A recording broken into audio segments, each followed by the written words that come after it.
Welcome to For the Love of It, Tafe Nsw sessions. I'm your host, Steph Pappas, and on this special edition, all our guests share a common pathway that Tafe Nsw have supported their dreams.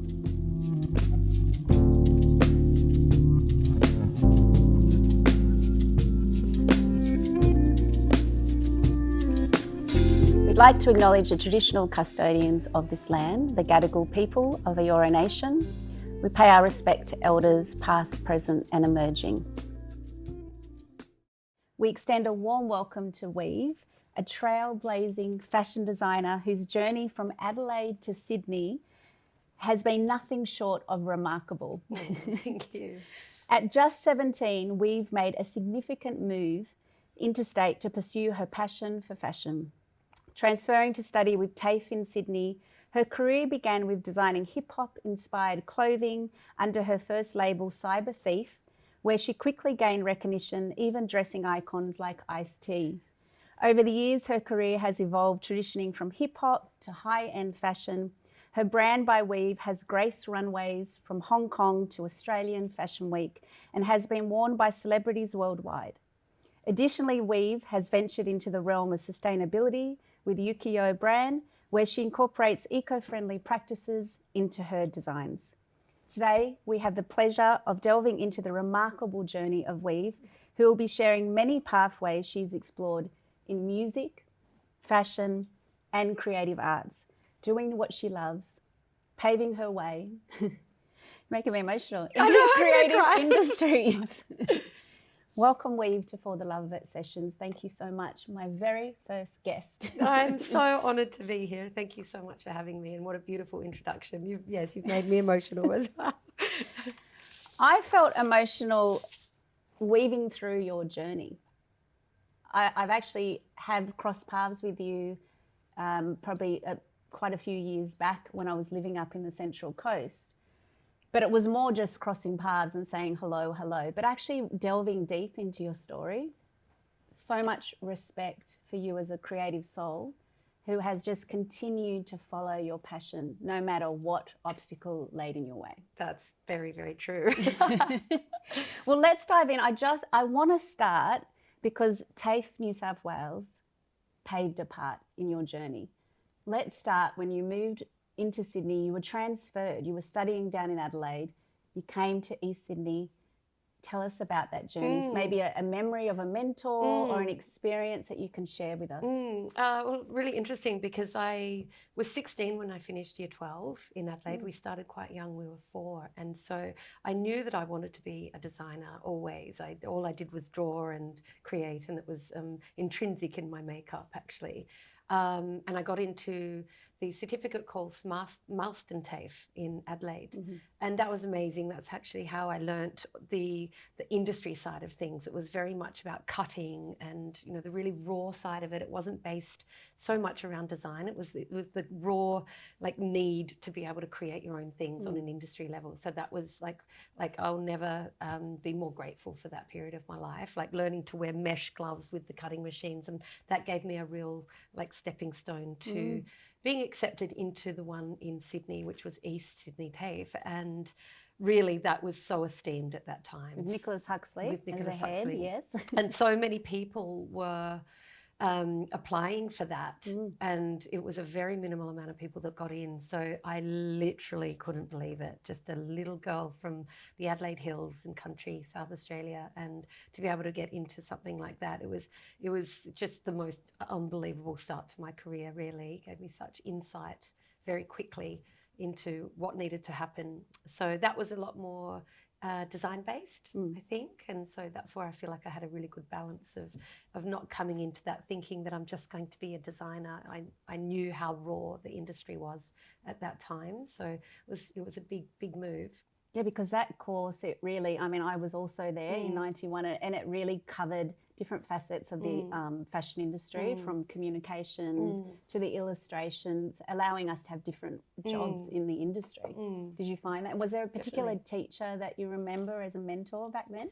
Oh gosh, I mean, look, I was so into art at that stage. So the printing teacher, Yes, John, wasn't it? Yeah. He was very kind and very supportive, and I think that was across the board with the TAFE teachers that I came across. Everybody was emotionally invested in our careers and ourselves as personal, relationships as well. There was nobody that sort of was there that was just like, this is how it has to be. There was a lot of emotional support because it was a struggling time. We were artists. We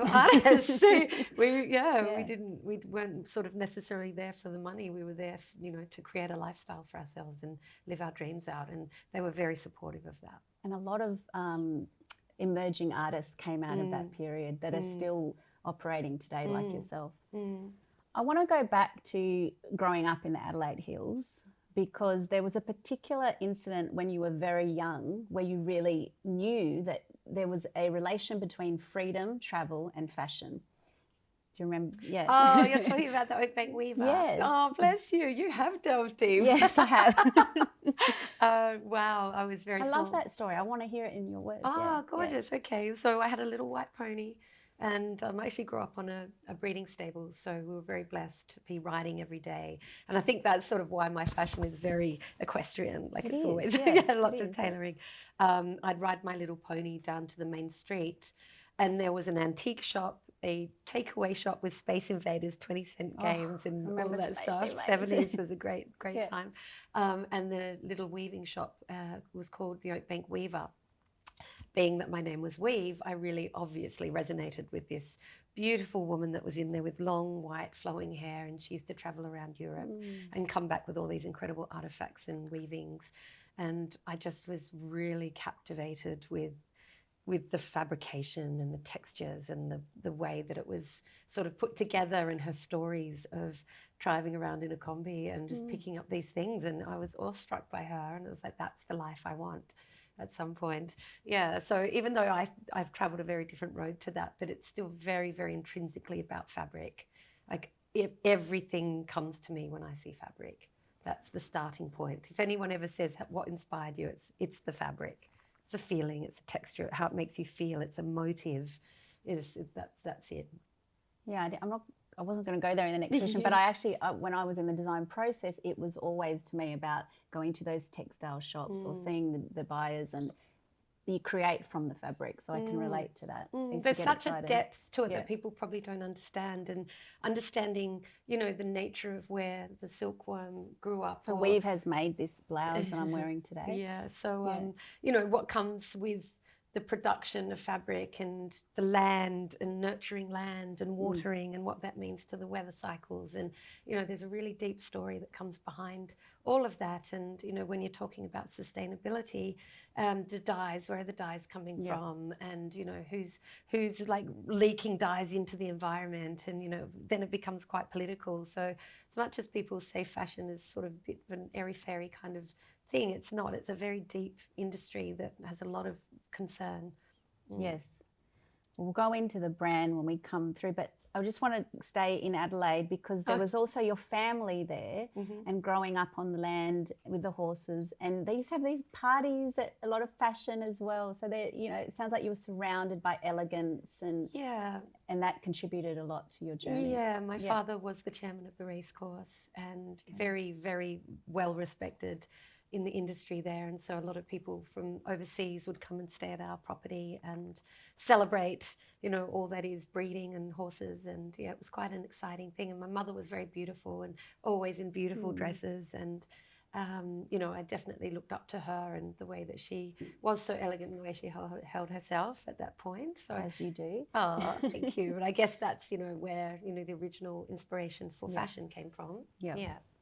From and those surroundings. And you went into boarding school, and then you were introduced at a young age to the music industry and hip hop, and that diverted your path. You want to share a bit about that? Sure. Yeah. Actually, it was prior. I remember when I was really, really young. Yes.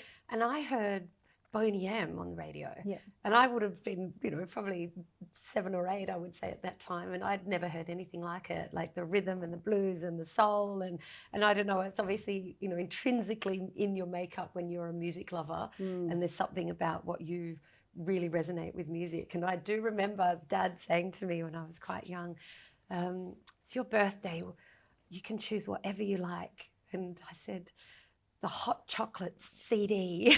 He gave me the first CDs had just come out, so I got that. So I obviously with a CD player, something to play it on. I don't know that. Actually, I won a CD player when I was very little for a chocolate company.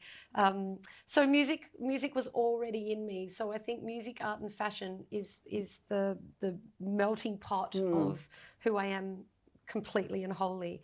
So yeah, when I got to boarding school and I met these fellas that had come out from London, they were breakdancing in Rundle Mall, and I'd never seen anything like it. And there they are in their amazing bomber jackets and all these very, very cool outfits and moves and music. And yeah, I just was so captivated by, the thought of London and what that meant, and in the hills of Adelaide. And it really so far away. Yeah, and it really opened your eyes and a doorway to how to bring the fashion in. Yes, and so I used to have bubble skirts. Do you remember the bubble skirts? Yeah, completely. So, I used to cut the waistband off of them, and I'd have enough fabric then to turn it into a bomber jacket. So I started my career basically making bomber jackets for my friends who were all into hip hop, and I became very, very immersed in that world. It wasn't hip hop as we know it now. It was a very, very different space. It was about the ethics of culture. It was about the ethics of art. It was about the ethics of youth voice. It was a very, very powerful community back then. It's obviously changed into money and things, and I don't know if I'm allowed to swear, but money and bitches and things, which is something that I don't represent whatsoever. So as an adult, I did move out of that a little bit more. Still always love the music from where it came from, but yeah, it just sort of evolved into something that I don't really represent anymore. And well, it's still part of the story, isn't it? Of course. And then, it's made me who I am. Exactly. And once you came to Sydney, was it there that you started the hip hop label as the very first label? As an actual label? Yes. That's when I was like, oh my gosh, like this is real. I'm in Sydney, like there's a huge community here of underground hip hop, and I was meeting all the breakers and I was meeting all the graffiti artists that were really, really like well respected. And so, Ice-T. Ice-T was an Adelaide thing, actually. Oh, was it? Okay, I thought that happened in Adelaide, actually. Yeah, some friends of mine actually were supporting him, and they asked if I'd do the outfitting for it. So they were my first stage costumes ever. And you were like 14. Yeah. Wow. Truly amazing. Truly amazing. So you're now living in Sydney. Let's come back to Sydney. You're studying at Tafe.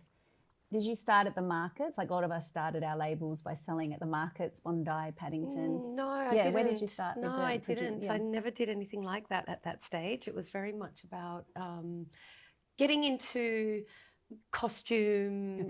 Yeah, so that music thing very much was resonating in my Sydney life as well.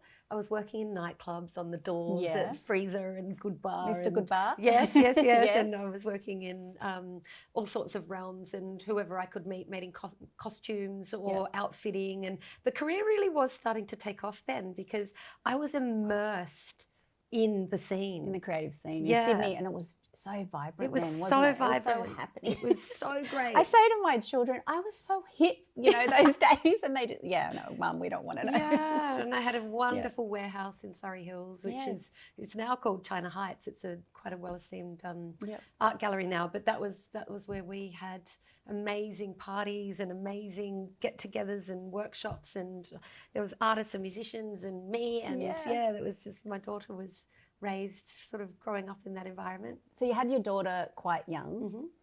How did that contribute to, because I know, the balance between motherhood and following your passion, where did you find the challenges there? I mean, before we do challenges, I think it's nice to know that, that choice of independent life is based around maternal instinct as well, and that you want to have a life where you can have your children next to you, and that I didn't have to go to work every day and leave her somewhere. I was I was so sure that I wanted to have that lifestyle where she was next to me all the time. She did go to childcare sometimes, don't get me wrong, but she was in the warehouse and amongst that she was creativity. little growing up with me, Yeah. and I was able to, you know, be a part of her upbringing like so closely. So the challenges that come with that obviously is, you know, when they're sick, you're the one that has to stay home and not do anything. So the independent lifestyle has so many challenges, no matter whether you're a parent or you're not parent. But in that realm, I'm so grateful that I was able to be completely on hand with her, because my family were all in Adelaide at that stage, or scattered around Australia actually by that stage. And in 1996, you started the label By Weave. Have I got that correct? And that label went on, I mean, you have dressed celebrities like the Veronicas, so many pathways. Do you want to share where, you know, what drove you to begin the label? And what are some of the most, you know, extraordinary experiences that really surprised you? How long have we got? There's a lot. So look, that was really just an organic evolvement from what Cyber Thief was. Yes. I feel like we were growing up. The people that I was dressing were growing up. The streetwear became a little bit more evolved. People were starting to do red carpets, so they wanted something a little bit more glamorous.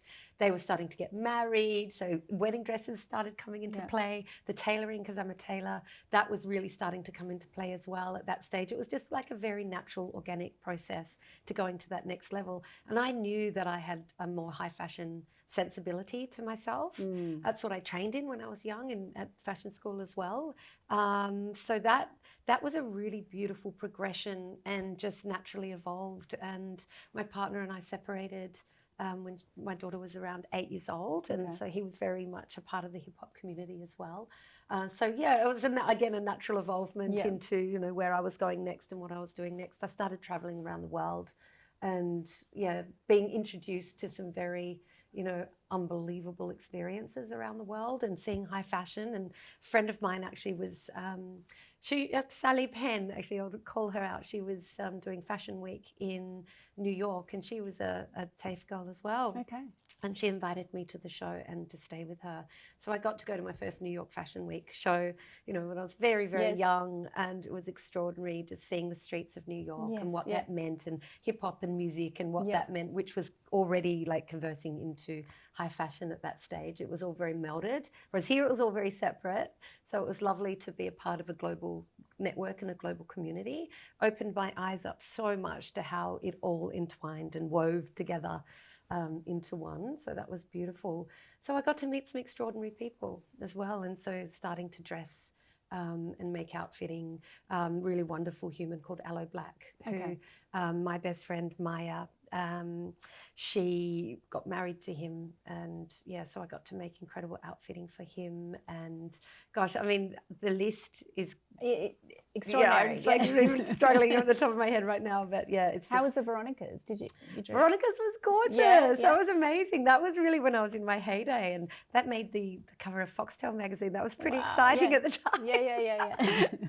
But it was extraordinary because like I said before, bringing music and fashion and art together has always been, you know, my goal. The driving force. Yeah. Well, actually, the Cyber Thief website, the internet had only just sort of hit, and so some friends of mine that were able to utilize that and build a website for me. So the first ever website that I had for Cyber Thief was a music, art, fashion fusion where people were able to upload their music and then expose that, because it wasn't really around. A lot of people hadn't tapped into that at that stage. We didn't have Spotify and iTunes. So we'd put, you know, art that some of the graffiti artists had done, that they'd do Cyber Thief t-shirts for us, and the music that they were creating. So this platform that came about, it was quite innovative for the time, to be honest. It was like very, very early days of this. Well, that makes me think, I feel like you've always been paving and walking to the beat of your own drum. Where do you, I mean, reflecting back on your childhood, where do you think you had this within you? Where do you draw it from? Oh gosh, do you know I actually know the answer to this? Yeah. Yep. I hope you do. I do. I really do. And it's like I rode before I could walk. Like I was like a huge horse rider, and that's what I wanted to be when I grew up, when I was like a little girl. And I was given a big thoroughbred racehorse that didn't go very well, and it wasn't. We saved this racehorse. And that was my horse when I was like 9 years old. And so I'd get on this horse and gallop around the back paddocks and jumping, and it was wild. And the freedom, and once you've done something like that, the power that you have together as a horse and rider, and the freedom, the freedom that you experience through that, and the joy and the galloping and the feeling of that. It's so rhythmic, you know, which could be a part of the music as well. But yeah, I think that really paved this incredible strength that I have, and the independence as a young girl, being able to handle that kind of animal, you know. So really nothing feels too hard to me. Like, I work very hard. You know, you muck out the stables. I'm so grateful to my upbringing on the country, to have paved who I am. Yeah. Paved who I am as a human, and the strength that I have to get through this very tricky industry that we're in. Talking about the tricky industry, what do you want to share about the industry? Because it is a very, you know, it can be a very daunting industry, and you've really been able to, as I said, walk to the beat of your own drum and pave your own way in the industry. So how would you reflect on the industry right now? Oh, it's big, you know, big you have to be very brave, and you Yes. have to be very sure about what you want, because it's not for the faint-hearted. You have to be so able to be judged consistently. Yeah. And if you can hold your head up high enough to, you know, be thrown these things consistently and be able to rise above that, and believe in yourself consistently. I have found, you know, you do good collections and you do not so good collections, and it gets picked up by, you know, the public, or it doesn't get picked up by the public, and so you have a really bad season. It's like an album. I was going to say, it's so similar, music industry, fashion industry. And it's like, I always say, you know, you put all that effort into building that collection, doing the fashion week, and then it's reliant on, does the buyers buy from you that season? If not, that sample range is, you know, sitting there. Well, I mean, the thing is that we're so lucky now to be independents. We can have our own site, we have our own online platforms, and so you can generate the way that social media operates now. It's not all based around what the buyers are taking. It depends what level you're at, of course, or who owns you or whatever. But, you know, for me, I feel really lucky. I have my own platform. I have wonderful events that I can bring everybody to buy from me. And so, yeah, look, but it is all up to, you know, whether that collection sells and whether you can get through the next one. And I really want to acknowledge there on that point that you do manage all facets of the business, from marketing to handling your business sales, to pattern making, to sourcing, to inspiration, to models, you know, all of that. So you are managing all that. How do you yourself find your balance? I'm going to go to the move to the Central Coast, but what is it? Is there any tools, like maybe 2 tools that you draw upon to enable you to find that balance between doing all those roles and staying grounded, you know? Yeah, I think that having work-life balance is obviously really important. Sometimes I don't, sometimes it's all over the place. I am a very centered person, so I do have a calm that I manage. Like, I don't have anxiety. So that's, I think, a real blessing. That's one reason why I've been able to stay calm. But I do yoga and I meditate. I do things that, like, personally I need. But I also DJ. So that's been something that has really helped, because I was so immersed in my whole career in that field. I think it's really important that we try new things and we do new things. And even though I've always been in music, but it's something that I think we get very pigeonholed, especially in a country like Australia. If you branch out and do something else, you can be quite ridiculed. So again, you have to be very brave and stand your ground and know that you're doing this for the benefit of your own mental health. Yes. And joy for others. Making people dance is such a joy. Yeah. Back to the good bar days. Yeah, I just really needed a new outlet. Like, I've been playing music for a very, very long time, but professionally, that's only been the last few years. Well, I wanted to go there because from Sydney, you moved with your daughter to the Central Coast, which I have also lived. Yeah. And in that experience, you continued the fashion, but there was a moment when your daughter left the nest and you headed overseas after some time of, you know, adjusting, but then you headed overseas. Yeah. Do you want to share a bit of that experience? Yeah, so I had wanted to move to LA for a really long time. I'd lived in Bali at one stage doing some production there. That How was that? Yeah. didn't ethically sit with me very well. Okay. Yeah, I really struggled with a lot of the things that were going on there. So I moved over to LA because I knew the music and arts and fashion scene were really huge. Best time, but yes, I had to get my visa, so I came back to Australia to sort that out, and then COVID hit, happened, and yeah, big collapse. So yeah, I wasn't able to go back. They shut the borders, and I was back here, and yeah, had to start again. How was that adjustment? Because that's where you opened up the pathway to it. But how was it emotionally for critical you? To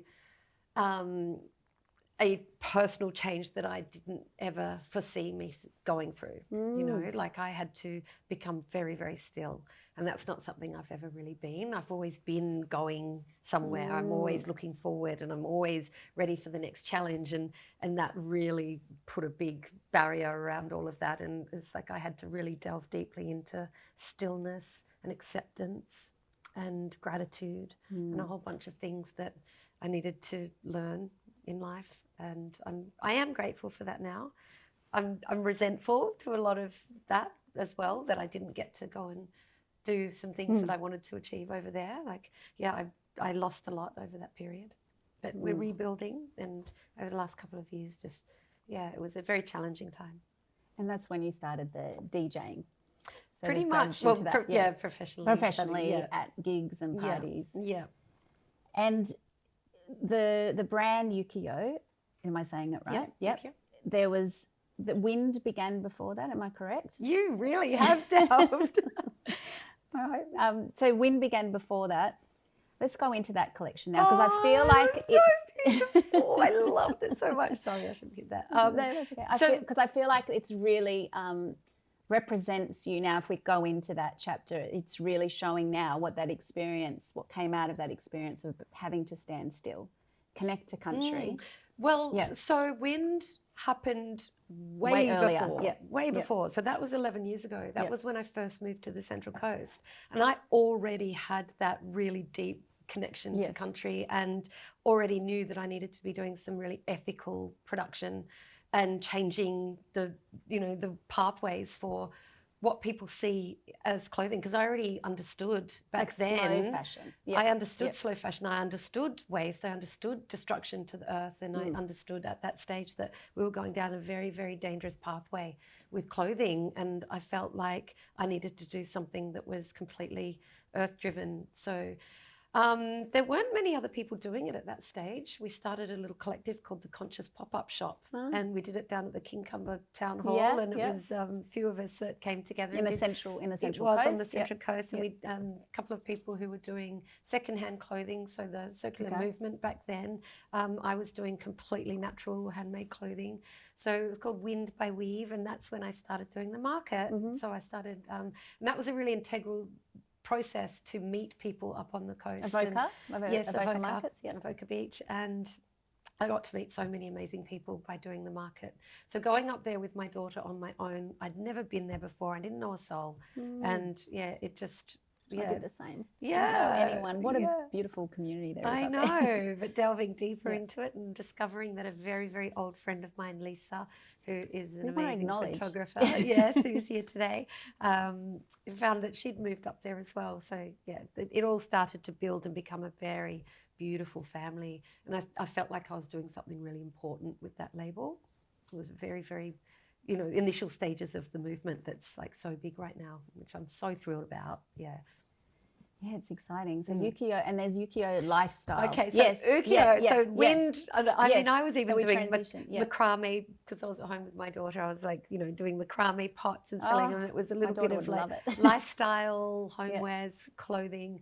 But then I just wanted to take that to the next level and do something a little bit more commercial with that. And it became Ukiyo, which is a beautiful philosophy of living above the universe in peace. That's a modern interpretation of the Japanese philosophy of what that means. I decided to change the name and become, a more prominent label with that. And so I took that Was doing production in Bali for that for a while, and yeah, that was interesting. So I brought it back here, and yeah, that's been an amazing brand. So producing local now. Yep, absolutely. Incredible. But look, I over COVID, I took a big break from that as well. Yep. Yeah, I just I needed a bit of break from everything while we were going through that emotional change of being back in Australia.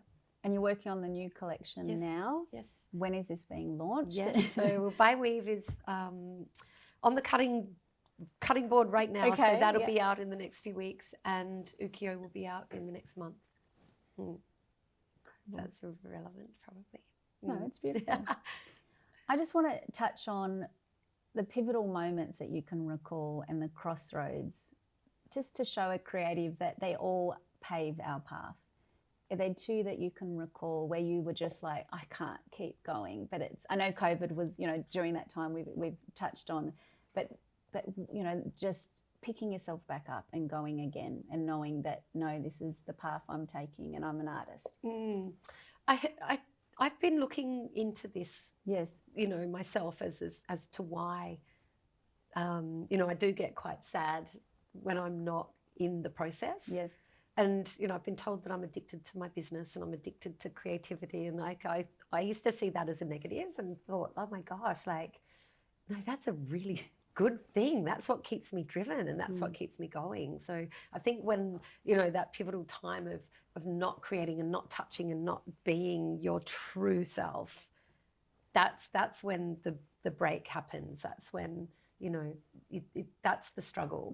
So I know as soon as I get the fabric and as soon as it's in my hands, it's all of a sudden this light starts to shine inside of you again, and this hope again, and the ability that you have and the creation that you have, and winding that all together to be your true whole self.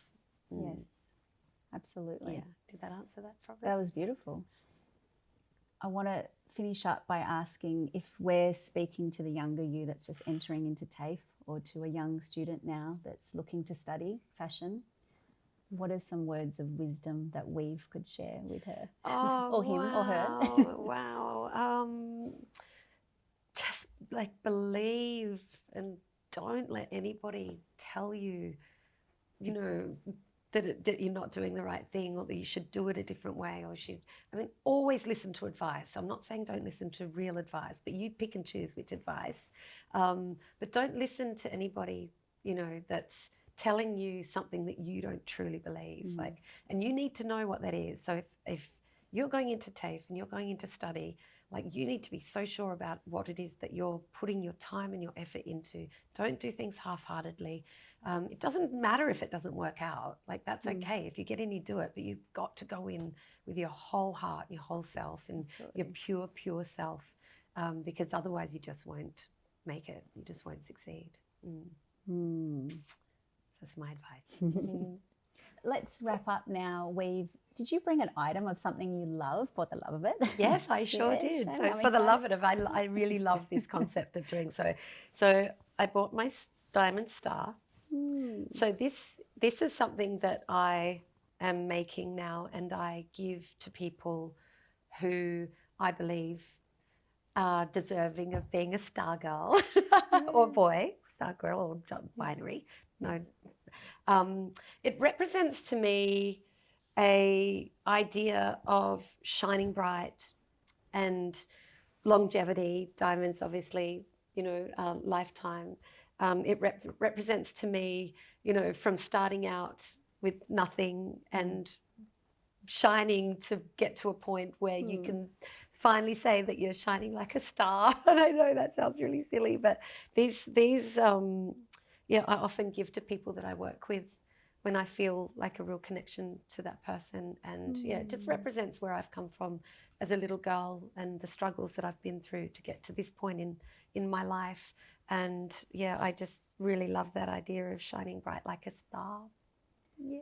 I'm hearing the song Shine Bright Like a Diamond. I don't know if we want to incorporate music into this end part. It's not. But it's Shine Bright Like a Star. We're going to change the lyrics of that song. Yeah, so I love that. They're my Thank star you. girls. One of my guests suggested that we bring in this concept of bringing the item. So I'll acknowledge Chef Jason Roberts, I love who it. has weaved into your journey as well. Absolutely. And thank you for that little glimpse of, you know, adding into our show. So You're thank you welcome. so Well, I much. think And I that- love this item. Thank you. Well, this one's for you. Oh, Yeah. So that one's for you. I don't want it. Thank you so much. Thank you Thank so much you for having me. so much for being on For the Yeah. Love of It. You're Tafe welcome. session. I'm actually really honoured to be here, and I'm so grateful to be able to share any words of wisdom to the students that are coming through, and yeah, what it takes to get to the next phase, and yeah, just wishing everybody so much luck. Oh, I could talk. We have to do another episode because I could talk to you more and go so many pathways. Thank you so much for joining me, and I love my star. I'm going to cherish this. You're so welcome. Much. Very, It's very beautiful. welcome. Yeah, no, thank you so much for having me. Thank you so much for being on For the Love of It Tafe Sessions. Thank you.